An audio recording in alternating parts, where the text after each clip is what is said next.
In the criminal justice system, the people are represented by two separate yet equally important groups: the police who investigate crime and the district attorneys who prosecute the offenders. These are their stories.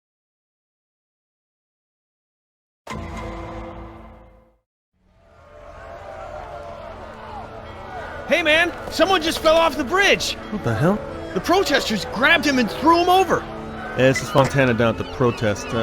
Just got a report of a man being thrown off a bridge. I need the harbor unit down here quick. Oh, and, better call homicide.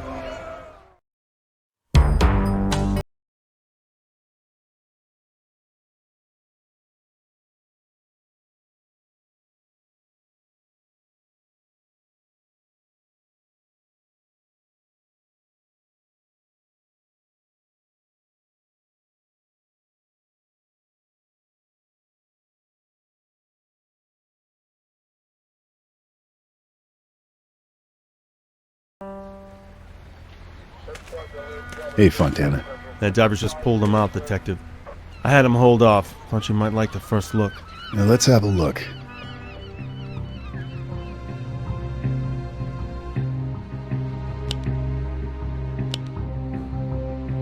Yuck. What is this stuff? It's from the East River, so you probably don't want to know. What the hell? Is this a mannequin? Looks like it. Maybe somebody's idea of street theater. Yeah, well, maybe somebody is going to pay for dragging me out here on a Sunday. Let's see what else we got.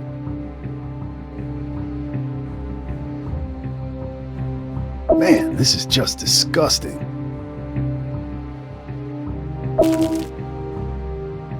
What's this? A note?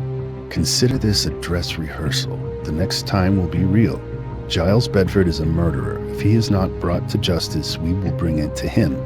Sic Semper Tyrannis. Signed, the 99.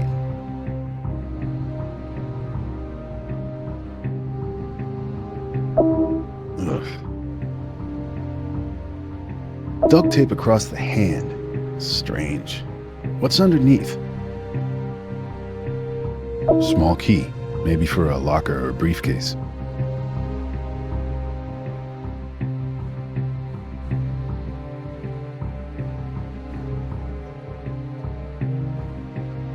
Handcuffed to his wrist and locked. I thought this kind of thing only happened in spy movies. Key fits. A bunch of fake bills. Yeah, this guy's a real prankster.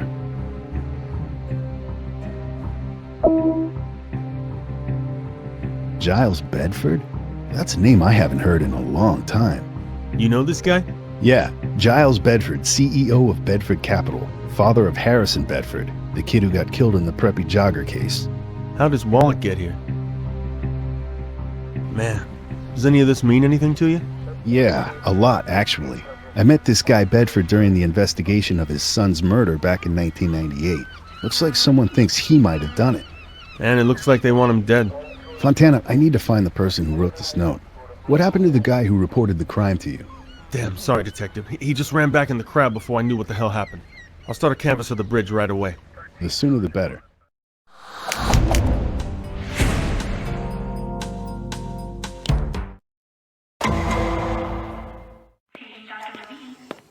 I'm Detective Curtis. I'm looking for Giles Bedford. What happened? Myocardial infarction. Heart attack. Mr. Bedford was admitted earlier. We did an emergency bypass, and he's stabilized now. I need to talk to him about an incident. Sorry, that's totally out of the question. Look, there's been a threat against his life. I'd appreciate your cooperation. No, I mean he's completely unconscious, sedated. But I'll try to tell you anything I can. What precipitated his heart attack? I'm not entirely sure. A good Samaritan admitted him, dropped Giles off at the emergency room around 9 a.m., but didn't identify himself to the nursing staff. I was in surgery all morning till 11, and Giles wasn't lucid enough to describe him. He has been under a lot of stress recently, though. I've been treating him for it.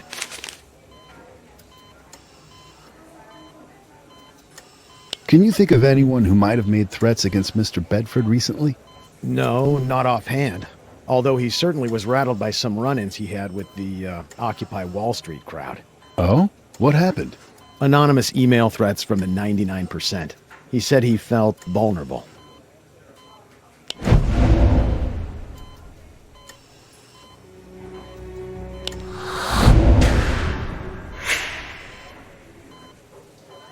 He asked for a refill on an old prescription. Anything suspicious about his condition when he was admitted? No, other than the circumstances, he appeared normal. No physical injuries, contusions, needle marks? No, I checked him thoroughly myself. And all his personal effects were with him? Yes, everything.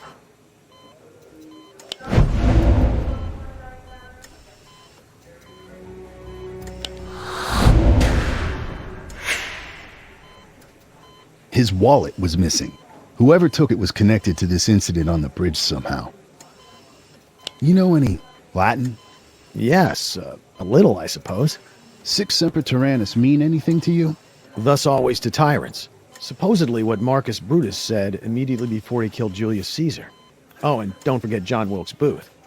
Where were you this morning, if you don't mind my asking? I was in surgery, 8 a.m. to 11 a.m. with Dr. Schomburg.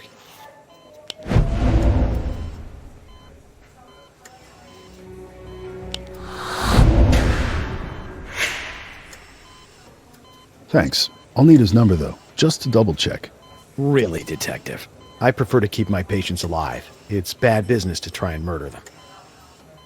What prescription did he ask for? An anti-anxiety drug called Banaxylene. Could it have caused the heart attack? Banaxylene can have some nasty side effects, but heart failure isn't one of them. Plus, Giles was on a prolonged course before, so I doubt there's a connection. I only needed to monitor him every 180 days. Before when? Spring of '98, I think.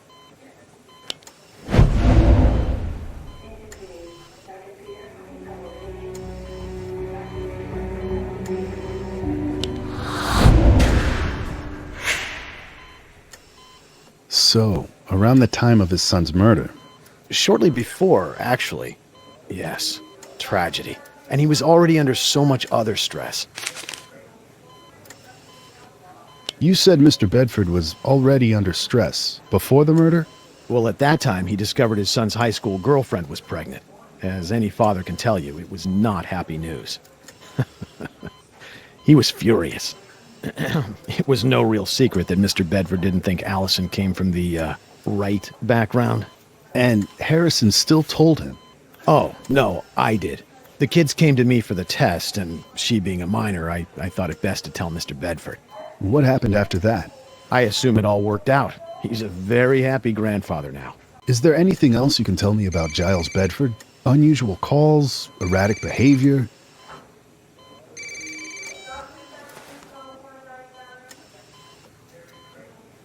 Understood. Sorry, that was the new acting CEO of Bedford Industries. She requested I not speak to anyone without corporate representation. You better speak with her directly.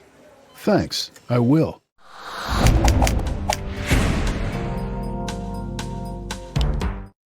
What do you got for me? Well, I couldn't find the guy, so I asked around. Photographers, video bloggers, anyone who might have had footage of the crowd. And? You kidding me? You'd think I was arresting their mother for the dirty looks they were giving me. Anyway, I got some footage of a few of the ATM machines around here. The banks were plenty happy to help me out. That's your guy. Any ID? I'm working on it. At least now I got a picture. I got tired of asking, hey, you seen any angry, scruffy guys around? All right. Keep me updated. Hey, Benson, it's Curtis. Can you meet me at Bedford Capital in Midtown? I got an interview and I could use your help. Secretary said she was in a meeting. Play this how you like, but let's not share evidence if we can. There's a few details we probably shouldn't let everyone know just yet. Yeah, I got you. Detective Curtis, long time no see. Allison Conway? You're the acting CEO? That's right. Dr. Markovich didn't mention your name. This is Detective Benson. Pleasure. Now, I'm a very busy woman at the moment. I don't have time to talk, unless you've got a new lead on Harrison's murder. I've got a new lead on Harrison's murder. Great. You've got 5 minutes. Did Giles receive any threats he was worried about recently? Threats? No. Nothing like that.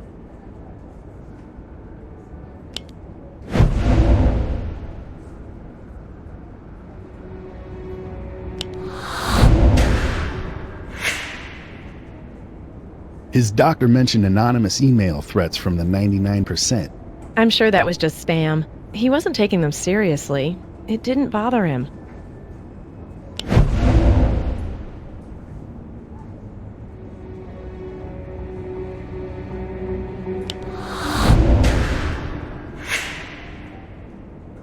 His doctor also told us Giles said he felt vulnerable. Hearsay, Detective. We're not in court. He also asked for a refill on his anti-anxiety medication. Allison, there's no way to break this gently. My lead suspect right now in Harrison's murder is his father, Giles. Really? Is that all you got? Because that is utterly ridiculous. If it weren't potentially slanderous, I'd be laughing. Giles Bedford loved his son.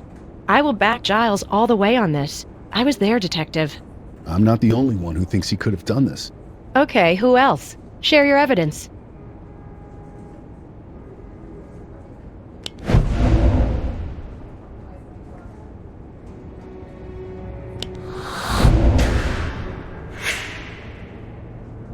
I'm sorry, Allison. I can't share that kind of information with you.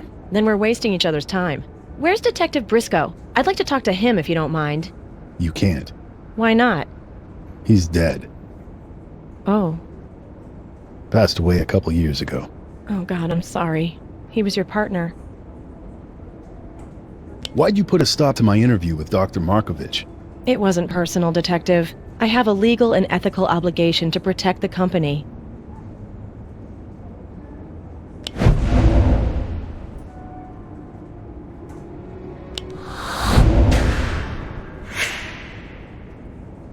Giles Bedford is the founder of this firm, and you were questioning his personal physician.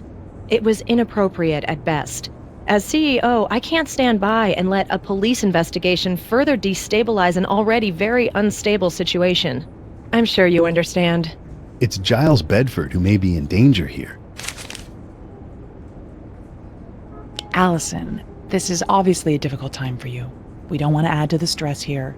We just want to make sure no one is trying to hurt Giles. Thanks. Do you know if Giles has any other relatives who could help us investigate? His wife passed many years ago, and Harrison, of course, is gone. No one else.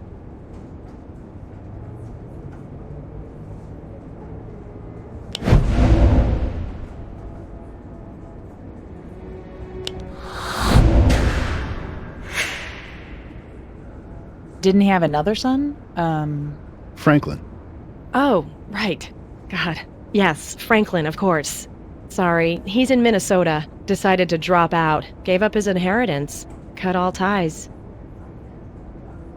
Was Giles ever cold to you? How do you mean? Did he ever give you reason to think maybe he didn't approve? I mean, it must have been hard, stepping into the Bedford social strata. No, there was never a problem.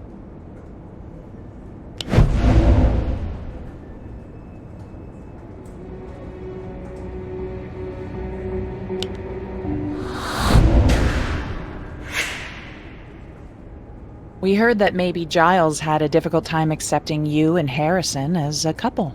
Oh, that? It's been overblown. And besides, look at me now. Things worked out just fine, didn't they? Well, take a look at this. You look familiar?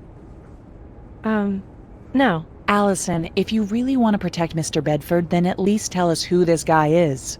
He may want to hurt him. I can't be sure. Maybe it's not. Tell us, please.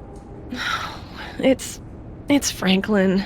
Harrison's little brother. Giles' other son. He used to have a crush on me. I never felt the same. But I haven't seen him in 10 years, not since he moved away. Looks like he's back. You arrested him once, remember? Falsely. Oh yeah, the prep school murder. This is the same kid? He's gone through a lot of changes since then. I guess we all have. Would he have any reason to want to hurt your father? Hard to say. Franklin got more and more unpredictable after college. Mood swings. Some days he loved Giles, other days Giles was an evil corporate tyrant. Do you know where we could find him? No, honestly, he hasn't been in touch. Thanks, Allison. Let us know if he contacts you.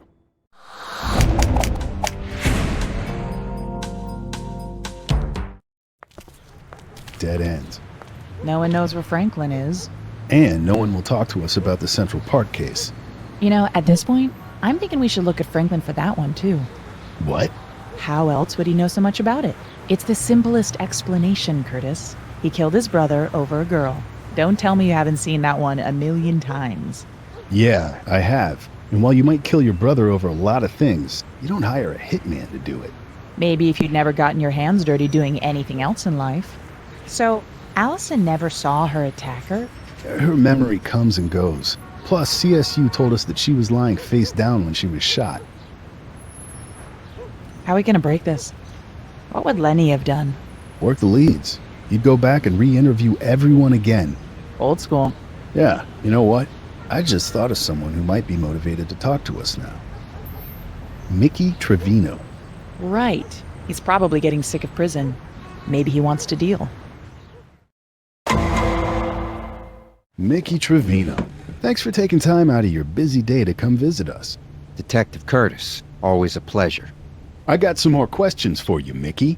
About Pop? I can turn right around and leave then, 'cause I got nothing to say. What about your connection to a certain 9mm? What about a guy named Frank Vincenzo Jr.? Depends, but I don't do favors. So we talking some kind of deal here? Depends. What do you got for me? Ask away. Did you know Frank Vincenzo Jr. personally? Sure, I knew him. He lived in the building.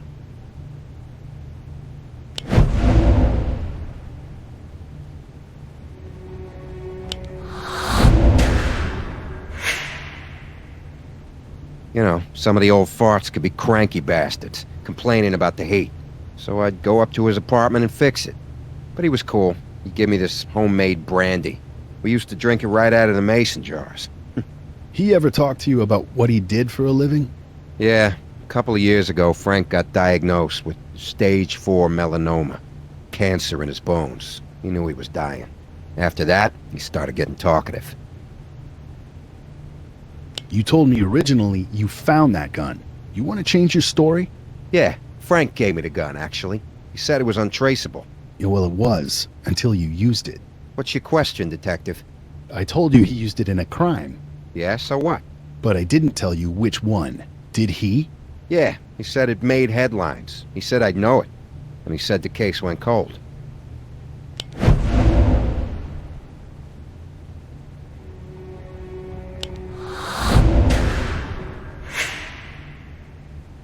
What else? After the deal. Give me something for the DA, Mickey. All right. Remember when they shot up Gnocchi Balistreri right in front of Tally's bar? That was Frank. And you know your big collar when you nabbed Billy Delegati? You were so proud. Well, Billy didn't do none of that stuff you sent him up for. It was all Frank. You want proof? Frank's widow still got the guns, only she don't know she got them. They're in a cardboard box underneath the good silver. Mostly 9mm. That was his weapon of choice. Go look, and then we'll talk about the preppy joggers.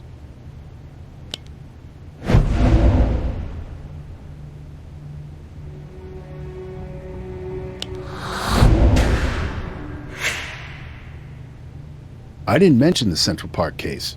Yeah, I know. All right, Mickey. I'll talk to the DA. Meantime, don't leave town. Very funny, Detective Curtis. Hey, Benson. What's up?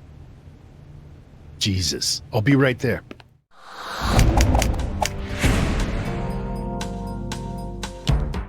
Franklin, put the gun down. Don't come any closer. I'll blow his head off. Swear to God I will. Don't aggravate him. He's insane. Shut up, tyrant. Easy, Franklin. Easy. Franklin, it's okay. We just want to talk. Talk to him, Curtis. Maybe he'll listen to you. What should I say? Tell him whatever he wants to hear. Lie to him if you have to. Give up evidence. Whatever it takes to de-escalate the situation. Got it.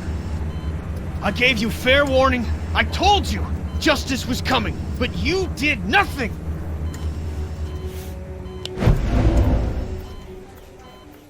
That's not true, Franklin. I followed up on some very promising leads. Leads, huh? What do you know that I don't already know, Detective? I haven't exactly been sitting on my ass this whole time. Since I came back, this case is active again. Fine.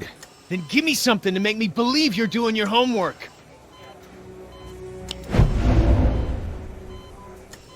The name Frank Vincenzo Jr. mean anything to you? Yes. Yes, it does. That name keeps coming up, but I don't know why. I can tell you if you'll listen to me. Okay, I'm listening. Frank Vincenzo Jr. is a hitman, and he's connected to the gun that killed Harrison and wounded Allison. I knew it. A hitman. This is ridiculous. I have no idea what he's talking about. Yes, you do, old man. Tell him, detective. Slam dunk it.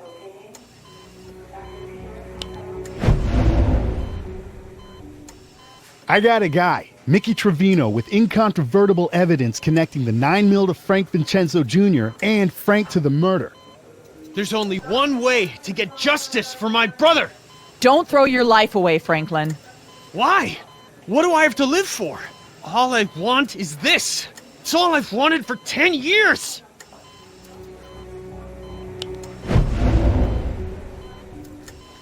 Allison. She still loves you, Franklin. What? Allison? She couldn't show it before, but she can now. But she's unsure. So much time has passed. If you kill your father, she'll only see you as a murderer. You'll never be able to prove it to her. Don't let that happen. Show her how much you care for her and the memory of your brother. Allison loves me? Okay. Maybe you're right.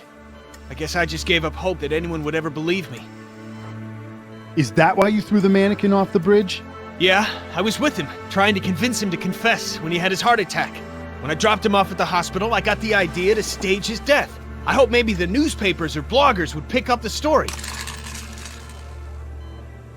You're delusional, son. Yeah, well, the jury's still out on that, Mr. Bedford.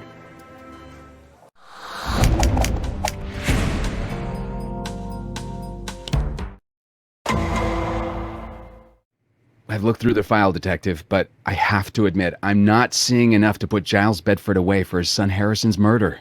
We've got the makings of a good circumstantial case, Mike. That's not the issue. A jury is going to see Bedford as a grieving father. You're going to have to convince them that he's a murderer. Let me walk you through how I see it. The first question the jury is going to ask is, what's the motive here? Why would Giles Bedford kill his own son?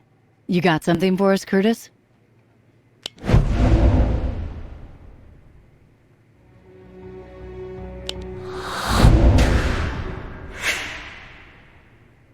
Bedford found out his son's girlfriend was pregnant. From what Franklin and Allison have told us, he wasn't a big fan of the relationship.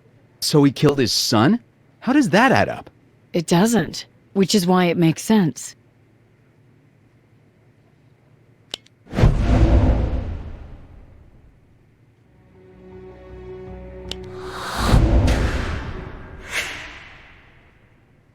She's right. Both Mickey Trevino and Frank's widow have told us independently that the hit went wrong. The widow said Vincenzo never got paid. My working theory is that Bedford paid to have Allison killed, but during the attack, Harrison somehow got in the way. That I can understand. I'm betting a jury can see it that way too.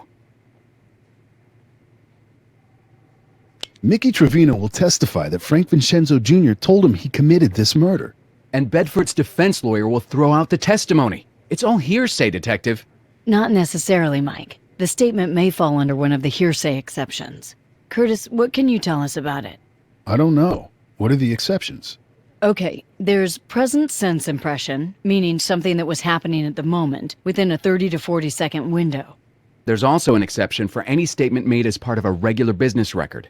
And there's present physical condition, which would be a statement made to anyone about the declarant's current physical condition. Any of those fit Trevino's evidence?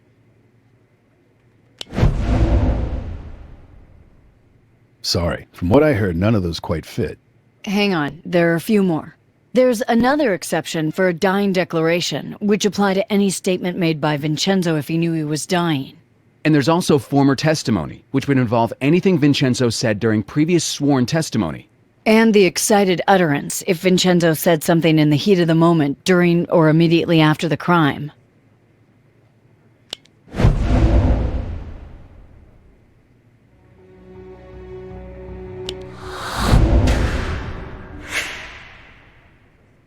I think we could work with dying declaration. Oh, really? Why?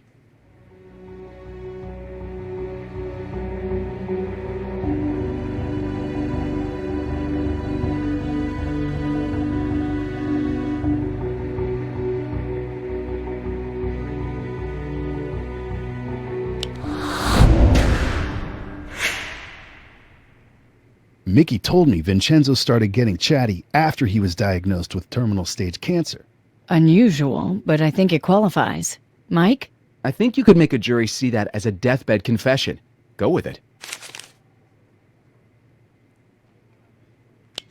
I also learned from Bedford's doctor that he's being treated for anxiety.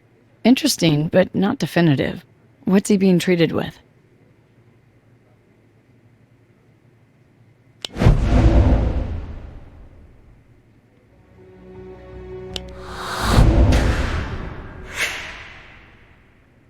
Benaxaline.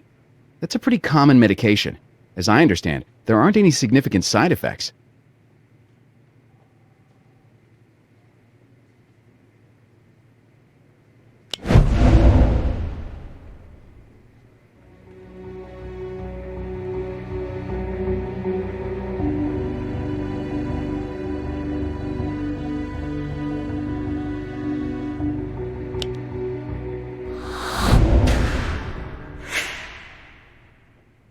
Actually, his doctor mentioned that Benaxaline had some nasty side effects. And it gets even better, Mike. I remember a case about last year. Newlyweds. She kills him completely out of the blue. Turns out she's on Benaxaline and has these episodes of uncontrollable rage. She stops the meds and suddenly she's fine. Great story, but how does that help us? Our crime happened 13 years ago. Curtis, anything that can help us here?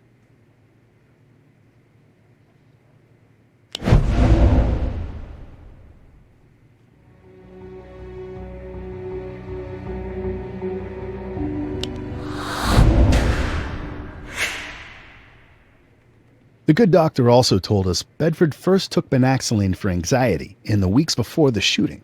We're damn lucky this physician likes to talk. I think he honestly believes that Bedford has nothing to hide. All right, Detective. You convinced me. Bedford paid a hitman to take care of a problem for him. His son was a tragic accident, yes, but that doesn't let him off the hook for the murder. And I'm throwing the charge of attempted murder on top. Let's not forget the price paid by Allison Conway in all this.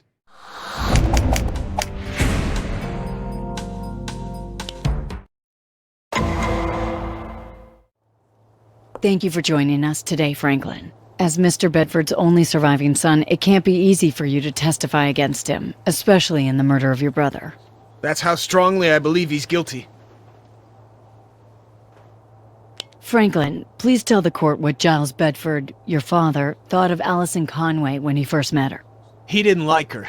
At dinner later, he said to me, "She's a gold-digging tramp." Why would he think that? Dad didn't feel Allison came from the right background.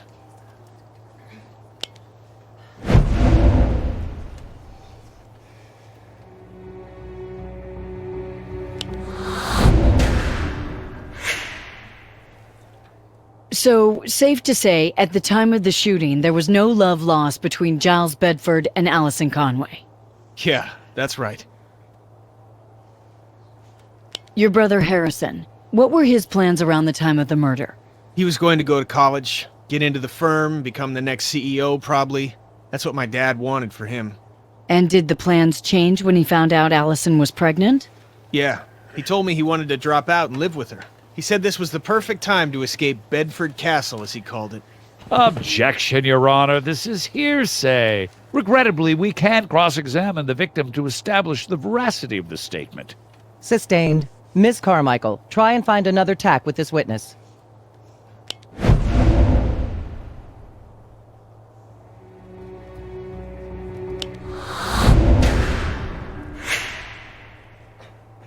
Franklin, did Allison Conway tell you anything about the situation?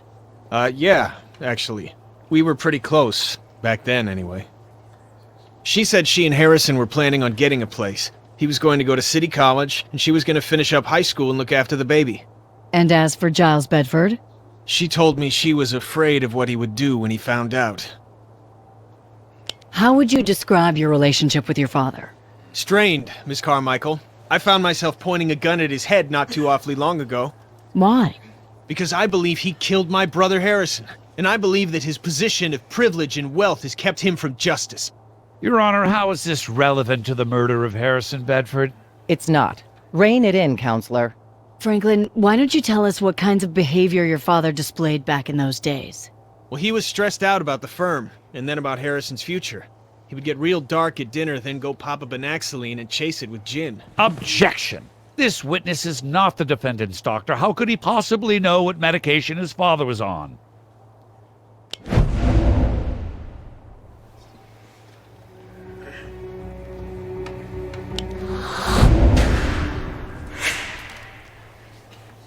Franklin, can you tell the court how you knew your father was taking Banaxoline? Little orange pills with the word Banaxoline on them? Dead giveaway, Miss Carmichael.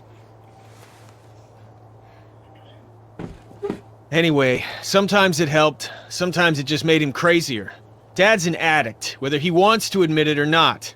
Banaxoline, a drug with known side effects that include bouts of uncontrollable rage and even, in the most extreme cases, murder. People submit a case study of Banaxoline and its links to aggression and violence.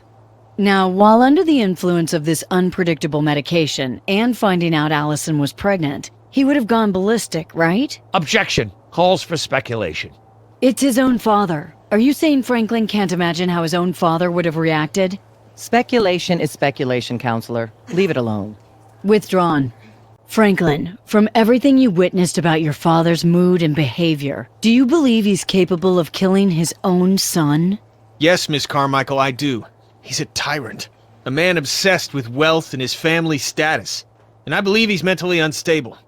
So yes, I think he killed my brother. Thank you. No further questions.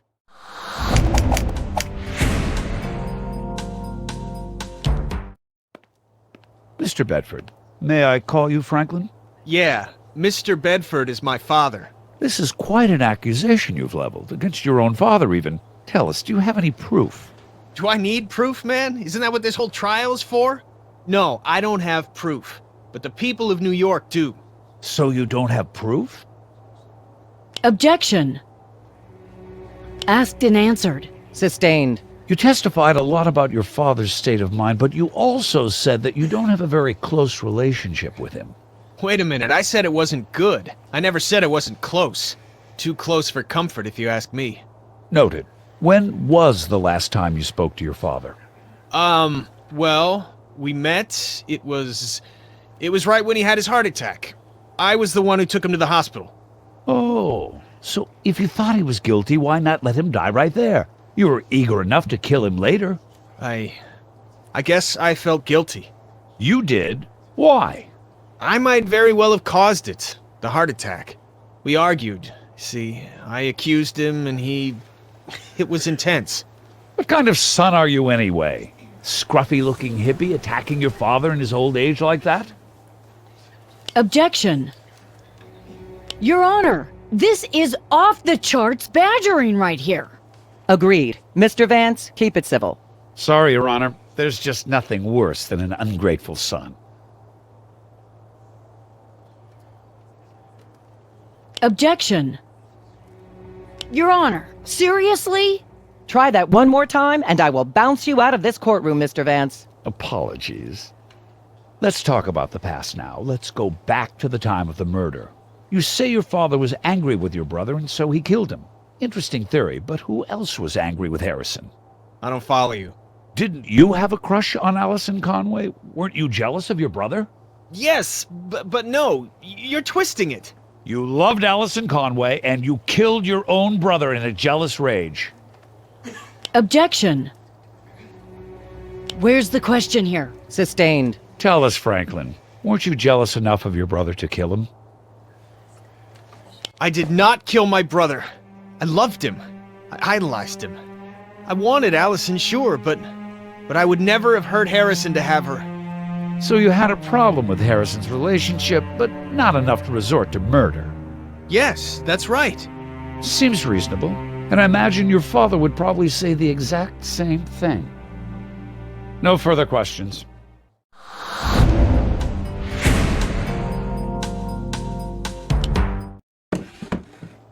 Mr. Trevino, you are here to tell the court about your association with the late Mr. Frank Vincenzo and to testify to what he told you before he died.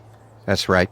Mr. Vincenzo knew he was dying when he took you into his confidence, correct? Yeah, he got diagnosed with terminal cancer. Only had a few months left. Guess he needed to get some stuff off his chest. Can you tell the court what you knew about Frank Vincenzo Jr.? Well, he was a guy from the building, an older guy. My dad warned me never to cross him. I got the idea he was connected.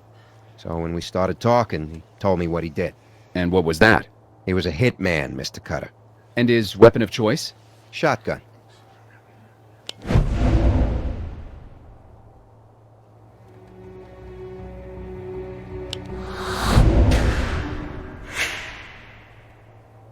You sure?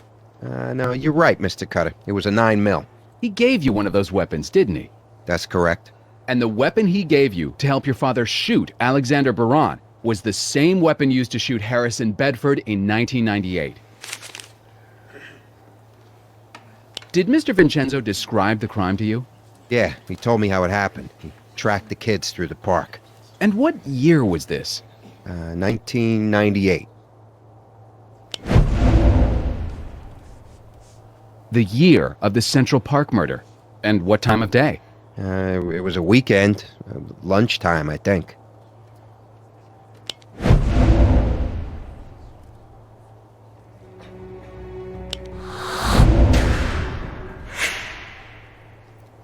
Really? No, hang on. I remember now. It was late afternoon, around dark. Yeah. Did Mr. Vincenzo describe any specifics of the crime? Anything to help authenticate his testimony?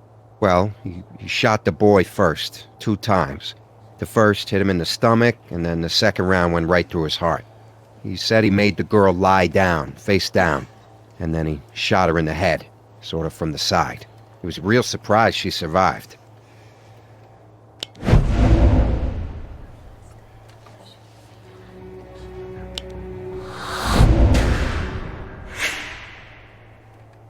Allison Conway shot in the head while lying prone on the ground. Crime scene analysts confirmed this, and, most important, it was a detail the police kept out of the press. Only a witness could have known. Now, Mr. Trevino, the $64,000 question. Who hired Frank Vincenzo Jr. to kill Harrison Bedford? Actually, you got your facts wrong, Mr. Cutter. What? Frankie told me he got hired to kill the girl, not the boyfriend. So what happened? The guy attacked Frankie, there was a fight, and both kids ended up shot. And who hired him? He told me it was Giles Bedford. No, it's not true. Thank you, Mr. Trevino. Yeah, like I said, it went all wrong.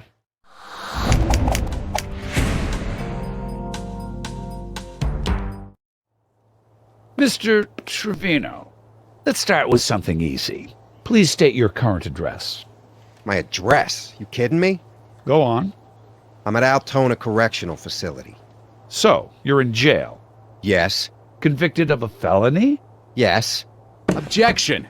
Defense is improperly introducing the witness's criminal history to impeach his credibility. Under FRE 609A, it's allowed, Your Honor. He's got you there, Mr. Cutter. Please, continue. Did you take a deal in exchange for your testimony? Yes. I imagine the deal got sweeter the more you had to say about my client. Objection! I didn't hear a question there, Your Honor. Sustained. I'll rephrase. Isn't it true your deal was contingent not just on your testimony, but the quality of that testimony? What, you think the DA wants to hear me sit up here and talk about my cats? Of course my testimony has to be good. Answer only the question I asked, Mr. Trevino. Yes. Isn't it true that in almost any other trial, this testimony would be considered hearsay and therefore completely inadmissible? Objection! Mr. Trevino is not a lawyer. He isn't expected to know that, nor is it relevant. I agree. Move on, Mr. Vance. Sustained. Ladies and gentlemen of the jury, let me categorize Mr. Trevino's testimony for you. It is a story told by a convicted felon in exchange for reduced punishment. Even if it's true, these are the words of a dying assassin, a man with no morals whatsoever. Why would any reasonable person ever rate this against the innocence of a man who has been a pillar of New York society for his entire life? Objection! Your Honor, Mr. Vance is arguing his case, not questioning the witness. Sustained. Cut it out, counselor. I have no further questions for this witness.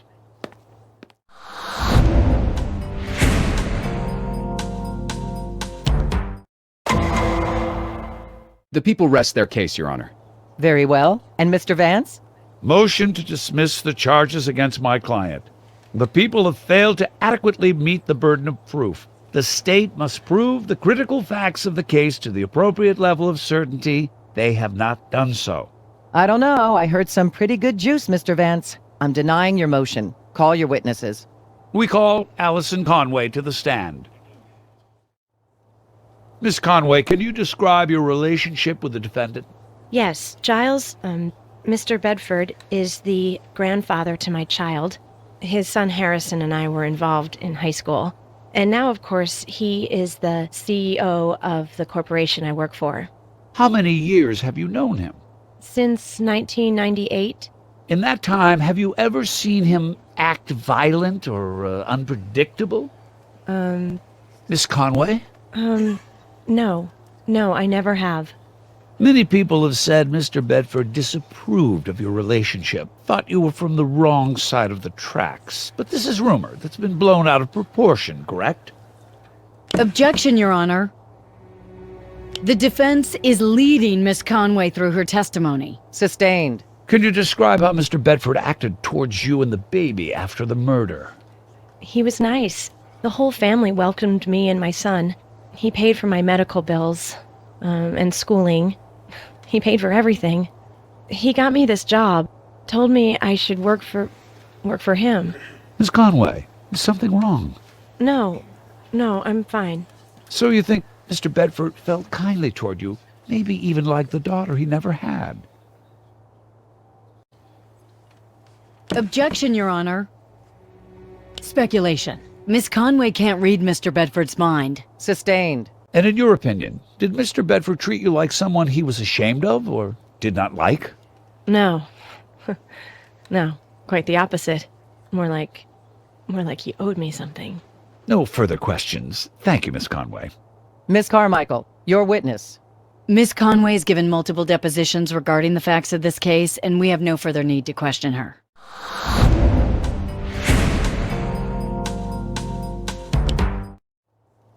Dr. Markovich, how long have you been treating Giles Bedford?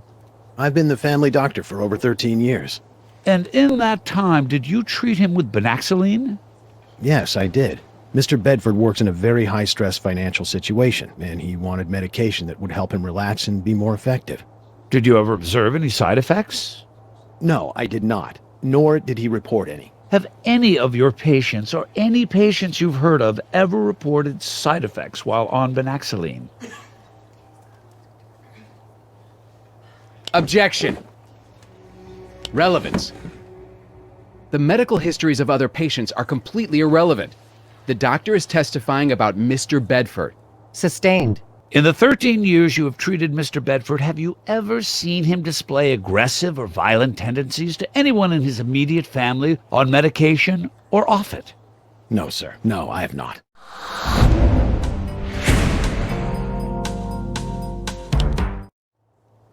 Good afternoon, Doctor. I just have a few questions for you today. A few things to clear up. Read this disclaimer, please. It's the drug warning for Banaxylene. This drug may make you dizzy or drowsy or cause blurred vision. Avoid alcoholic beverages. Older adults may be more sensitive to the side effects of this drug, especially loss of coordination and drowsiness. Banaxylene may cause symptoms including mental mood changes, sleep disturbance, increase in aggression, feelings of paranoia, or hallucinations. Increase in aggression. You know that when you were treating Mr. Bedford? I never knew Banaxylene had any side effects until I was called to testify for this trial.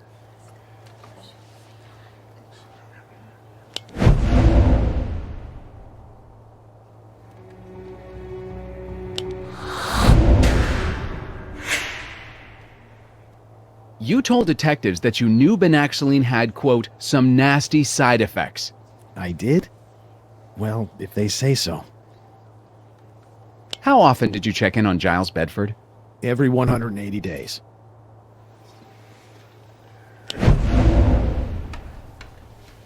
So how can you say that you did or did not see any side effects? That's a half year of not seeing your patient. Anything could happen in that time. One final thing, Doctor. When detectives originally talked to you in Mr. Bedford's hospital room, you told them something very interesting. I did? Oh, yes. Do you remember what it was? No. I'll remind you. You told them when, exactly, Mr. Bedford discovered Allison Conway was pregnant. When you told him secretly. Oh. Remember when you said that was? Relative to the date of the murder? Sometime after.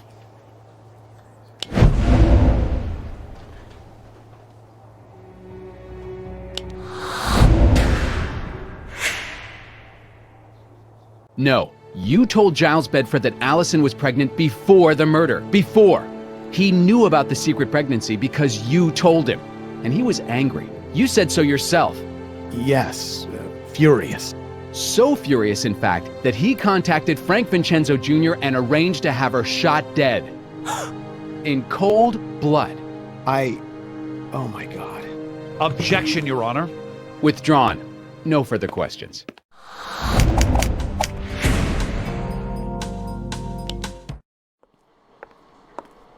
Allison, what are you doing here?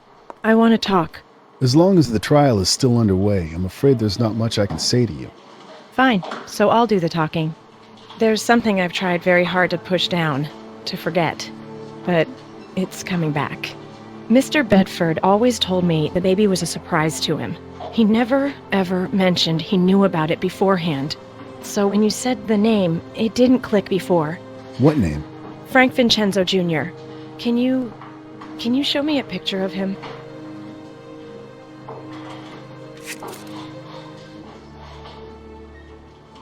Thank you. Your Honor, the people call Allison Conway to the stand as a friendly witness. Objection. What's going on here, Mike? Both of you, approach. Allison Conway recently had a breakthrough, and her memory is crucial to the people's case. We want to call her to testify.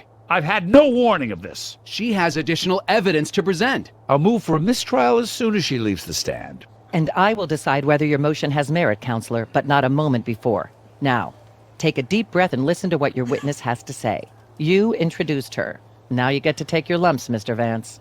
Mr. Cutter, your witness. Miss Conway, can you tell us why you're here today? After I was shot, my memory was spotty, but over the years, I've been able to put some pieces back together. And you recently remembered something about the shooting. I haven't thought about that day in years. I've tried not to. My life was perfect in some ways. There was no reason to remember. But this trial, it's all coming back. Tell us about what you remember on the day of the shooting. It was a school day. I went to Harrison's house in the afternoon, like I usually did, but he wasn't there. Mr. Bedford said he sent him on an errand and he wouldn't be back soon. Mr. Bedford knew we had a track meet coming up, so he suggested I take a run in the park while I waited. He would have his driver take me over there. I felt uncomfortable in the house, so I said fine and got changed. As I was about to leave, Harrison came back early. He asked where I was going, and when I told him, he said he wanted to come with me. He was scared about the pregnancy, but protective too. Proud, even. So it was just the two of us out for a run. Harrison didn't even bother changing. I remember he had this funny Argyle sweater on.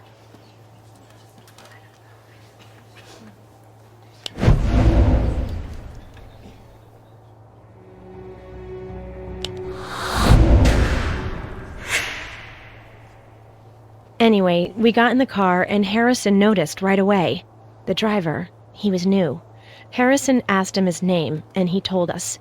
I remember it because it was a funny coincidence. He had the same name as Harrison's brother, Frank. When Detective Curtis showed me the picture of Frank Vincenzo Jr., I knew what you had done. It wasn't enough you wanted the tramp from the wrong side of the tracks out of your son's life. You wanted me dead. And your unborn grandchild. No. Frank wasn't a driver. He was a hitman, hired to kill me. And he followed us into the park. But then Harrison fought back, protected me. And he ended up paying the ultimate price for your anger. When you realized what you had done, to assuage your dirty, rotten conscience, you took me in. paid my bills, bought my love and loyalty. You bastard! Miss Conway! Well, the truth is out, Giles. And now the whole world will know what you are. What you always were. Murderer. Thank you, Allison. No further questions.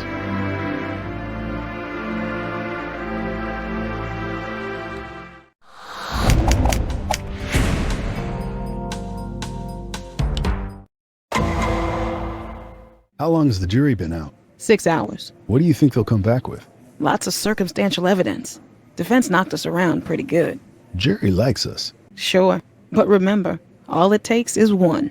One person to undo a decade of police work. Lenny would be proud, Ray. I hope you know that. Thanks, LT. Showtime. Have you reached a verdict? We have, Your Honor. And how do you find? On the count of murder in the first degree, we find the defendant, Giles Bedford, guilty. And on the count of attempted murder? Guilty. We thank you for your service. Defendant is remanded into custody until sentencing.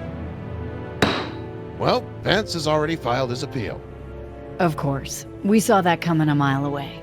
Doesn't matter. You won today, and that's what's important. And tomorrow, do it all over again. That's how it worked when I was ADA. But tonight, we celebrate. Dinner's on me.